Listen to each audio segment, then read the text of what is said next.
Hello and welcome to the latest edition of ESPNCricinfo Weekly. I'm Mark Donaldson.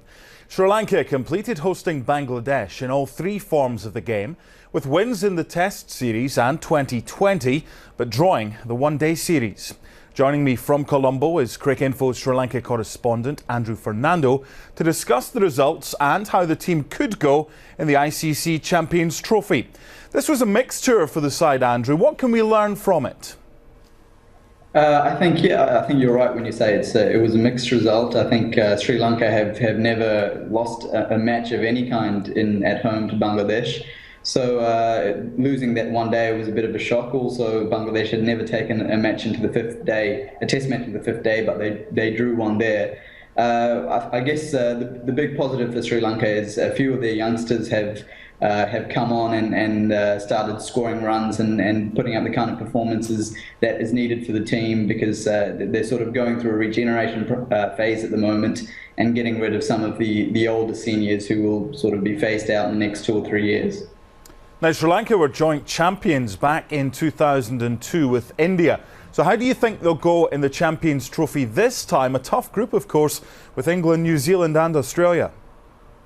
Yeah, it's difficult to see them doing extremely well, given the youth and inexperience in this current setup. I think this is definitely a team that is looking forward sort of 2 or 3 years being a really good team. I think they should aim to get into the semi-finals. I think every group in both groups in the Champions Trophy are quite tough. But in England, I mean, in seeming conditions, they have done reasonably well in ODI cricket lately. So there is a decent chance that they can get to that knockout stage in the competition. Not long to go now before the start of the IPL. What was the thinking behind Dinesh Chandimal's decision to rule himself out? Yeah, I think it was a very pragmatic decision. I think instead of going to the IPL and spending a lot of it on the sideline, with a franchise, he wouldn't have been a top pick. He wouldn't have played most of the games.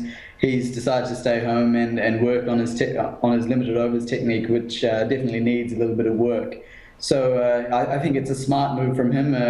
He's losing out on a lot of money in the short term, but in the long term, he's a very young player, got a long career ahead of him. I think he's done the right thing.